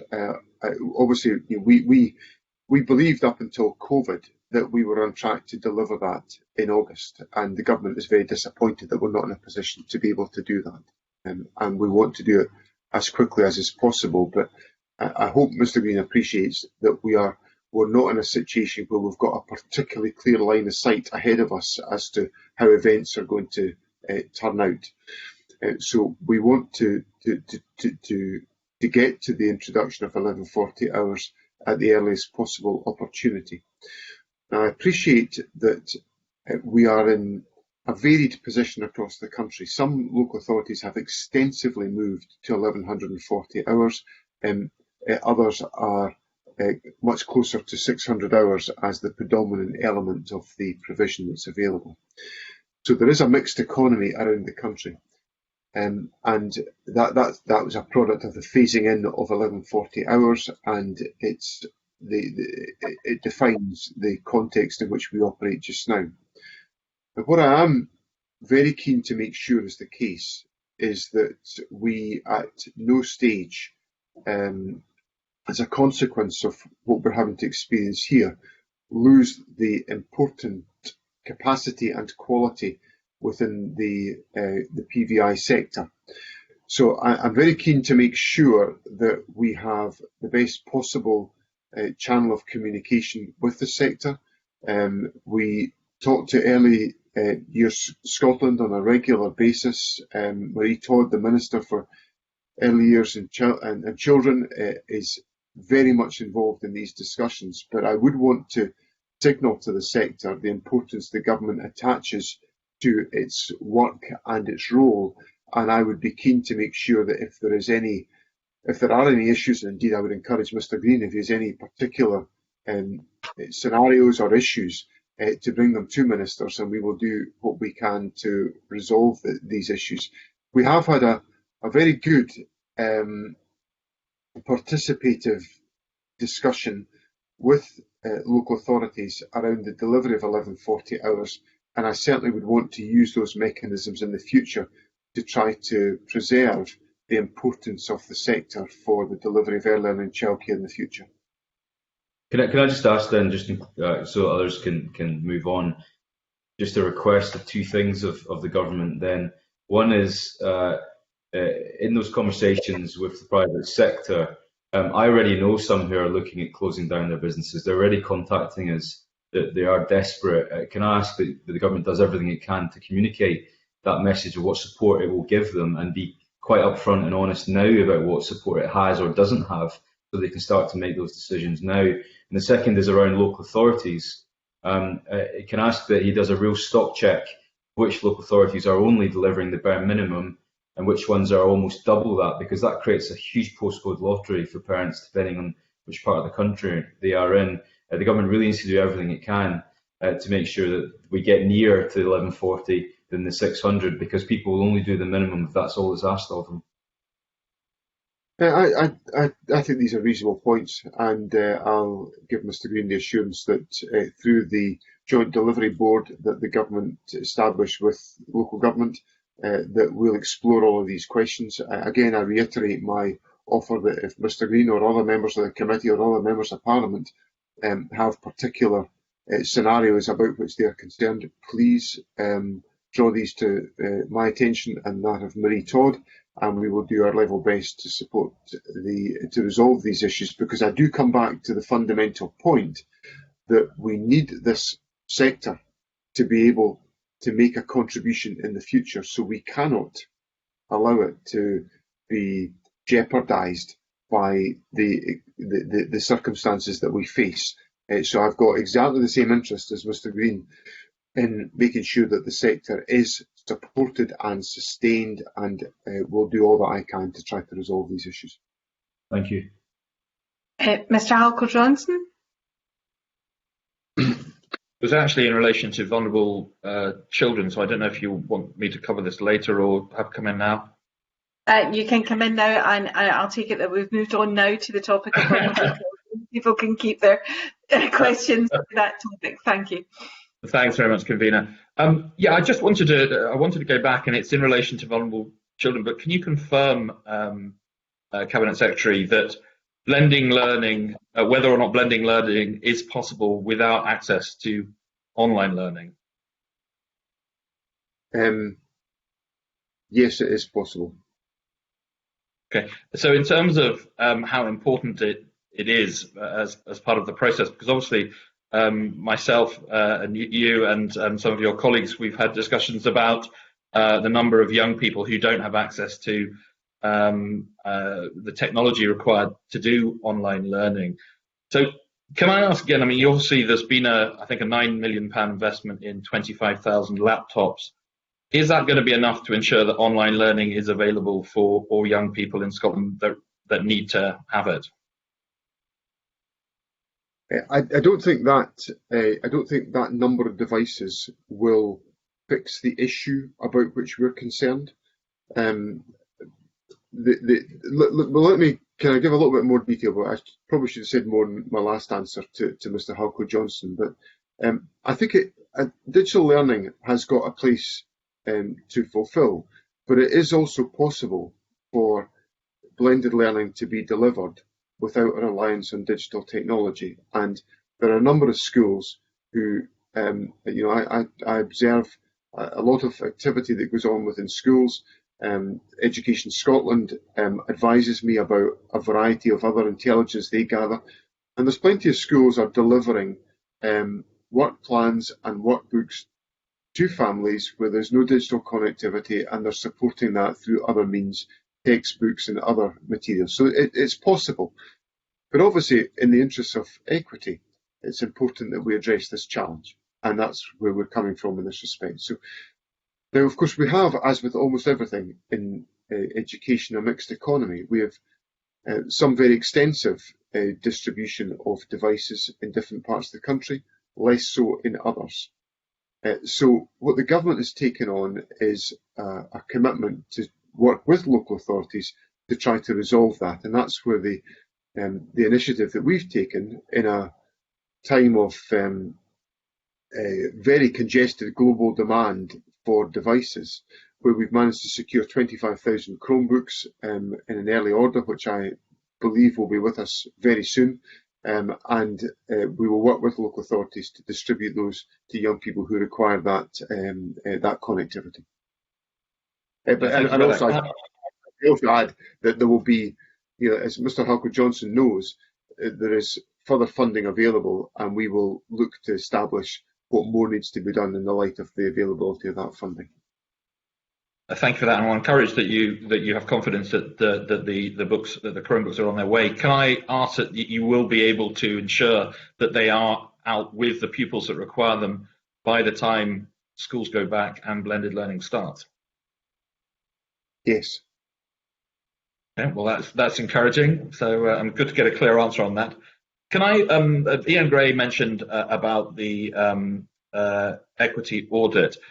Can I ask what analysis you've done so far, or what monitoring you've done so far of the impact of COVID and the closure of schools, or largely closure of schools, on particularly some of the most vulnerable people and on attainment?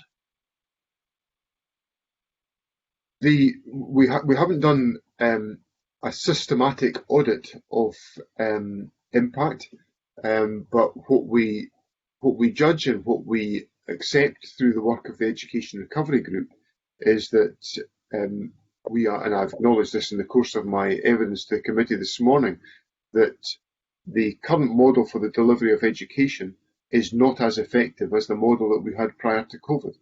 And as a consequence of that, educational outcomes will be jeopardized as a consequence. So we have to get to a position where we are strengthening the opportunities to achieve better outcomes at the earliest possible opportunity, and that is what is driving the agenda the government is taking forward. Thank you. And again, Ian Gray, talking about the equity audit, mentioned, was asking about why, why you can't kind of confirm today that you would do it. I mean, is there any particular reason why an equity audit wouldn't be helpful? Well, I think in my response to Mr. Gray, Mr. Gray took from my comments that I was very supportive and sympathetic to his arguments, and I am. I think an equity audit is a very important part of the learning that we have to undertake. But my priority is to get us into a position where we are strengthening the delivery of education at the earliest possible opportunity that it is safe to do so, given the constraints that we have to operate within. That's my absolute priority. That I am very interested in making sure that the policy objective that has driven my tenure as Education Secretary of closing the poverty-related attainment gap remains the absolutely central priority of Scottish education. So I've got every interest in making sure that we continue to pursue these issues and understand the implications for these objectives of the impact of COVID. Thanks very much. Just one very last quick question, if that's all right, Kavita. In your answer to Jamie Green, you talked about the scientific evidence that you had received on social distancing and the 2-metre rule. Now, obviously, if that was reduced to 1 metre or 1.5 metres, as some scientists, particularly WHO on the 1 metre, suggest, that might have an impact in terms of the number of young people that can go into face-to-face teaching. So could you tell me exactly the scientific advice that you've received, which you feel supersedes the advice of the World Health Organization? We've published the advice that we've received. We published that at least a couple of weeks ago. It came from the advisory group to the Scottish Government, and the Chief Medical Officer reiterated some of that advice from the podium of the daily press conference just a couple of days ago, I recall. And that advice is that based on the current prevalence of COVID within our society, based on the strategy to reduce the incidence of COVID, observing a 2-metre distance rule would be essential to enable us to reduce the prevalence and, as a consequence, suppress the virus so that the test and protect strategy is able to have the most significant and controlling effect that it possibly can do. So that's the advice that I've got is no different to the advice the Scottish Government has got. We have scientific advice that comes to us as a government. I think it would be unwise for different parts of government to say, well, actually, we're going to go on different scientific advice to the prevailing advice within government. I think that is a recipe for anarchy within the way in which we pursue our approach. So we're following the advice that has been set out to us. Now, Mr. Halker-Johnson makes a fair point to me that there are different views about that. There are different countries operate to different specifications. There may well be a change in the advice that comes at some stage in the future, and if there is, the framework that we have put in place will be adapted to reflect that advice. But I thought it was important that that scientific advice was published, that I hope it's helped members of Parliament to understand the judgments that the government has made. And of course, if there is any change to that advice, that will be similarly communicated and will be reflected in our policy approach. Thank you very much, Cabinet Secretary. I'll leave it at dramatic calls of anarchy, and thank you, Convener. Well, it's the word anarchy comes to mind when I think of Mr. Halker-Johnson. Moving swiftly on. Could I invite questions from Ms Mackay? Good morning, Cabinet Secretary. I'd like to ask how young people with complex additional support needs are being supported. The National Autistic Society of Scotland say 10,000 autistic children have faced severe challenges during lockdown. You can only imagine how difficult it's been. Will there be an individualised transition plan in place for autistic children to help them return to school? Will blended learning work for them? And will the experience of ASN children be researched after lockdown ends? I think, Convener, there are a number of very significant and serious issues for children with additional support needs. Throughout COVID, there are a lot of children and young people, particularly young people on the autistic spectrum, but it isn't just young people on the autistic spectrum, whereby the routine of going to school is really central to their whole way of life, and that there is, for me, probably nothing much more beautiful than seeing a young person on the autistic spectrum happy in a school environment, motivated in a school environment, because it essentially, where it works, it is such a reassuring approach, because the social isolation that is normally characteristic of children with autistic spectrum, on the autistic spectrum, has been overcome to enable their participation in school. So I recognise how disruptive this is, and I think there has to be, we have to look at each individual circumstance to make sure every young person is supported to make that return. I know that journey will be quite challenging for some young people because there has been a big disruption that they have experienced since March, and I would encourage that focus on each individual to make sure that can be undertaken. The last point I would make is that I think we do have to look very carefully at the research experience in the light of COVID and its implications on young people on the autistic spectrum. It is vital that we understand the implications for them and reflect that in our policy making. Thank you, Cabinet Secretary. My final question is to ask when the independent review on ASL undertaken by Angela Morgan will be published, and whether the government response will take into account the impact of COVID-19 on those with ASN. I'm very keen that the report is published soon, and I expect to be able to do that. And so I would expect that. Certainly, I'd be very optimistic about doing that in the course of the next couple of weeks. In relation to the government's response, I think we do have to look carefully at Angela Morgan's report in the light of the COVID experience and make sure that our response is commensurate with the issues that she has raised in that report. Thank you. Thank you. Can I bring in Mr. Johnson? And apologies, I missed Mr. Johnson earlier in the meeting, but I'm delighted he can come in now. It's quite all right. I'm not going to take it personally, Convener. Indeed, in some ways, it's quite useful coming in this sequence because my questions follow on from what Rona Mackay was asking. I mean, clearly, delivering on our aims for equity in education is challenged at this time because of home learning and blended learning. But that's particularly true for children with autism.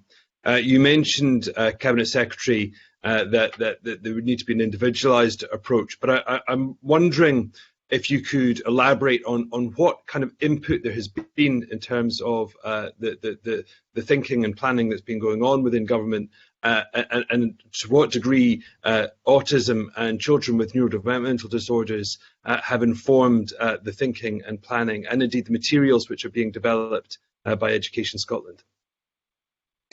Well, we've gathered input to enable us to publish fresh guidance on the implications of COVID on young people with additional support needs, and that's informed the guidance on continuity of learning for young people with additional support needs. So we've gathered that feedback and that input to enable us to draft that guidance and to issue that, and obviously we look to that to be reflected on by individual schools as they work out how best to support young people in making their journey back into formal schooling. So the guidance comes out of dialogue with the community, and it is there to inform the school community about how it can best support the needs of individual children and young people. Thank you for that answer. We've had a number of questions from Jamie Halcrow Johnson about the use of technology, and indeed, you noted in your answer to Rona Mackay that routine of school is very important to children with autism. But similarly, I think delivering learning through technology, using media such as Zoom calls, Teams, the other platforms that may be being used, that may be a particular challenge to children with autism, given the issues that they can have regarding empathy and so on. I was just wondering what specific research has gone into the use of technology and how that might impact learning for children with autism.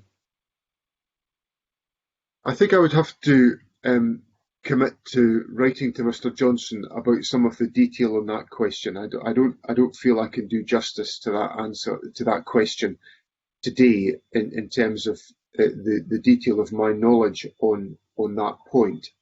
But what I would come back to is my central answer to Mr. Johnson's last question, which is the importance of tailoring an approach that is appropriate to each individual, which I hope gives him the reassurance that that thinking has to be at the heart of all that we do, and will obviously have an effect on any digital questions that are taken forward. But if Mr. Johnson would forgive me, I would prefer to give him a more substantive answer once I've explored the issues that he's raised with me. I appreciate that, and I appreciate that it was a detailed question I was asking. My final question is with regard to free school meals. Clearly, the concerns regarding holiday hunger, were prevalent before the crisis, but I think they've potentially become more acute now. I understand in the latest set of directives coming from the Scottish Government to local authorities, it's extended the requirement for local authorities to provide free school meals till the end of June. I'm just wondering whether or not the Scottish Government is considering making further directions so that free school meal provision will be provided over the summer period. The issue that Mr. Johnson raises, about which is contained within the educational continuity direction that I have issued, lasts until the end of June, for the simple reason that these continuity directions can only last for 21 days, so they are time limited. I'm currently considering the issue that Mr. Johnson raises about the provision of free school meals over the summer holiday period. I recognise the significance of the issue. We made that provision during the Easter holidays, and it was well ordered and well delivered by local authorities. So I'm currently examining that issue as a priority. And can I just finally ask if? Okay, sorry. Will there be financial consideration of that? Because obviously that will come at a cost for local authorities if that is what is directed. It's the financial consideration that I'm giving most consideration to. Thank you. Thank you, Cabinet Secretary. We now move on to a final area already touched on the exam diet and certification for 2020-21, and give back Mr. Greer to ask his questions. Thank you, Convener. Cabinet Secretary, the Equality and Human Rights Commissioner raised some concerns a few weeks ago that the SQA were potentially not meeting their legal obligations under the Equality Act. Now, I expect that you'll reassure us that, of course, the SQA will comply with the Equality Act, and I'll take you at your word on that one. But I want to ask you if you're aware of the Equality Commissioner's specific concerns, and if you could share with us your understanding of what those concerns are. I think my understanding of the issues that have been raised by the Equalities and Human Rights Commission are that they consider it may be appropriate for each stage of the process that has been developed by the SQA to be the subject of a published equalities impact assessment, whereas the SQA takes the view that it is not practical to do that in stages, but to do it as a complete exercise. Thank you very much. That's useful to know. Could I ask then what your position is on that specific issue, and also what your position is around when the SQA should publish the Equality Impact Assessment? I realise that will vary depending on your position on whether this should be done in stages or a single assessment, but this has been raised repeatedly as a matter of concern that for there to be public confidence, and this year of all years it's critical that there's public confidence in the grading system. The publication of that Equality Impact Assessment as early as possible would strengthen that public confidence. Do you have a position on when it should be published, and indeed on what you've just raised, whether it should be done in stages or as a single process? The first thing I want to say, and I know that my last answer to the committee caused a certain amount of turbulence, if I can use that word. And you know, and my comment here is not in any way to say this is nothing to do with me, and it has to fulfil its obligations in law, and that's the nature of my answer last time to the committee, and it's the foundation of my answer just now. So the SQA must satisfy itself that it is fully complying with its obligations in statute. That's my expectation of the SQA, and it must do that. So there has to be an equalities impact assessment, and there will be. On the question that Mr. Greer raises with me, I can understand the issue that the SQA is focused upon, that it is undertaking its equalities impact assessment, satisfying itself on an ongoing basis of the steps that it is taking, takes due account of all of the issues of equalities of which it must be mindful. But it is difficult to publish that, given the fact that it is in an ongoing process which requires it to exercise judgments in individual cases. So I hope people can take confidence out of two things that I've said. One, that there is a legal duty to undertake this, and it will be done. And secondly, that the SQA is being mindful of its obligations under the equalities provisions at every stage in the process it is undertaking. I appreciate the Cabinet Secretary's answer, but could you at least confirm whether or not you believe that the final Equality Impact Assessment should be published before results are issued on the 4th of August? I think that gets into the territory that I was exploring there of the difficulty, that essentially there are judgments being made by the SQA which are on an ongoing basis that are material to the outcomes that will be communicated on the 4th of August. And it's so I think it certainly has to be published on the 4th of August. I accept that. But I think it's difficult to publish it before that, given that the SQA is going through a process where these considerations are material to the outcomes that are achieved.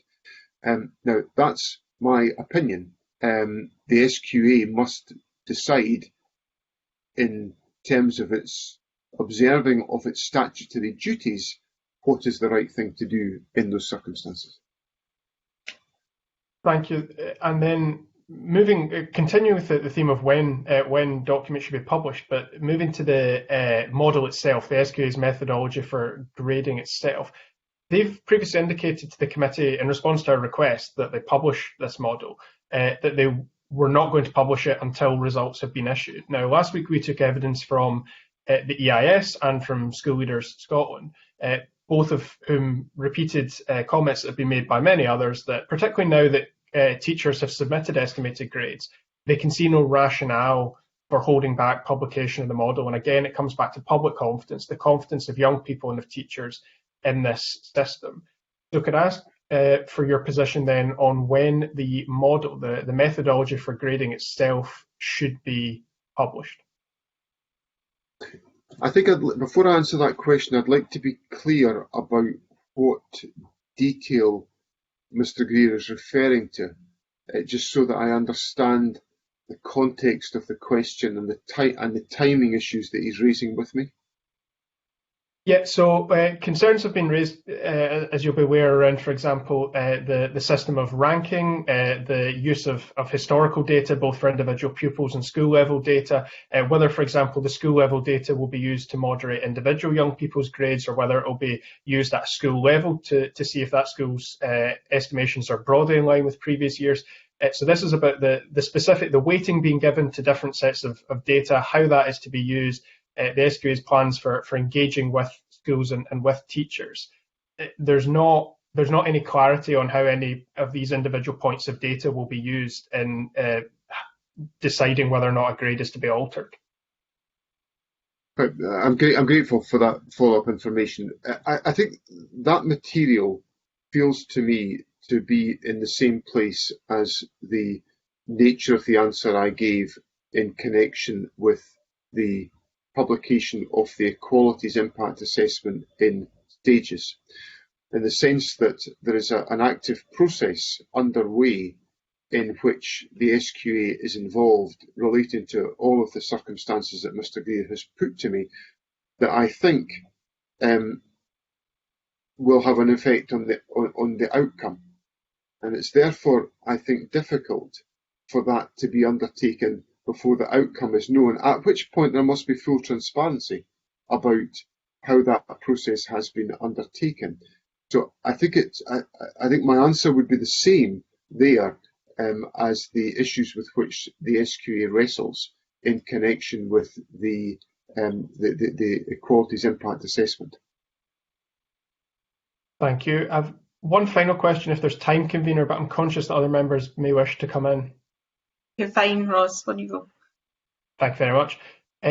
Moving to next year's exam diet and returning to the questions from earlier in this session, I was wondering, Cabinet Secretary, whether or not you agree that, bearing in mind the comments you've previously made of the disruption and the impact on young people's well-being and their attainment that school closures have, and the fact that we're facing an indeterminate amount of time from August where some level of disruption will continue, the period of blended learning, that inevitably that will have an impact. However much we attempt to mitigate it, and Herculean efforts will be made to mitigate it, that will have an impact on young people's ability to learn. And therefore, if exams were conducted in a normal manner at the end of a very abnormal year, there would be a corresponding impact on their attainment in those exams.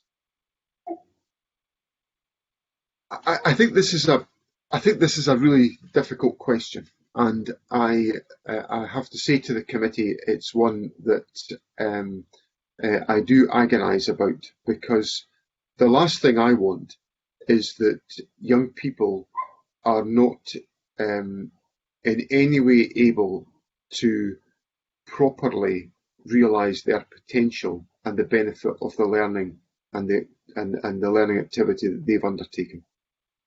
So I think we're trying to approach the school year from a perspective of minimising disruption, of maximising the opportunities for assistance in learning. So I've talked in my answers to Mr. Patterson earlier on.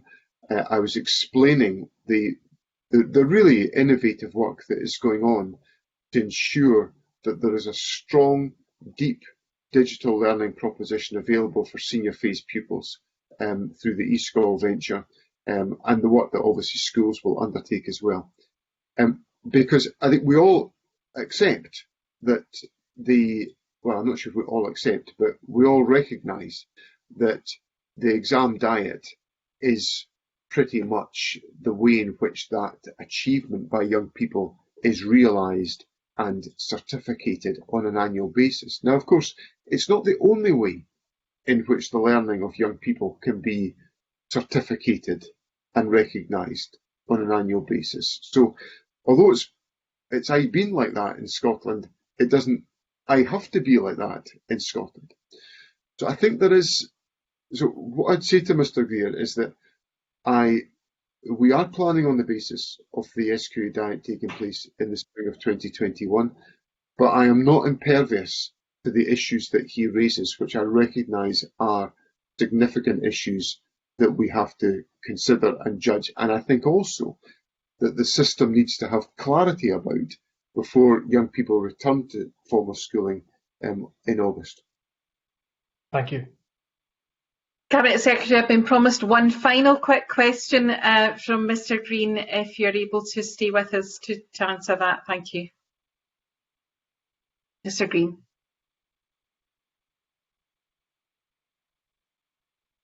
Just waiting on the microphone there. Thanks very much.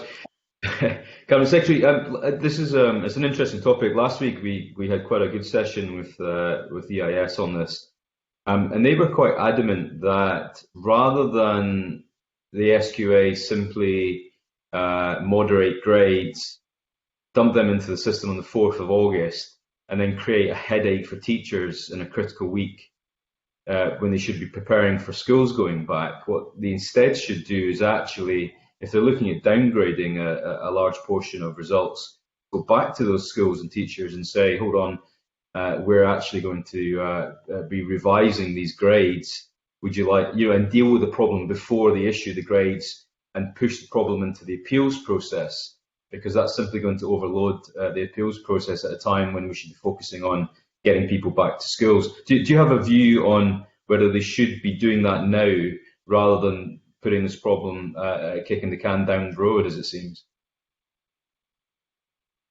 I think this is very much it's an operational matter for the SQA, because and it's also a matter that relates entirely to what is the nature of the process and the substance of the process that the SQA has to go through. And of course, I'm not cited on that, and I shouldn't be cited on that, because it's obviously in the role of the Independent Examination Authority to undertake that activity. So I'm pretty certain that the SQA, the Chief Examiner, will have heard the comments that were made last week by Larry Flanagan and Jim Thulis, and I'm certainly very happy to draw to the Chief Examiner's attention the point that Mr Green has made to me this morning as well, so that that issue can be considered by the SQA as it undertakes the moderation process that they have to undertake.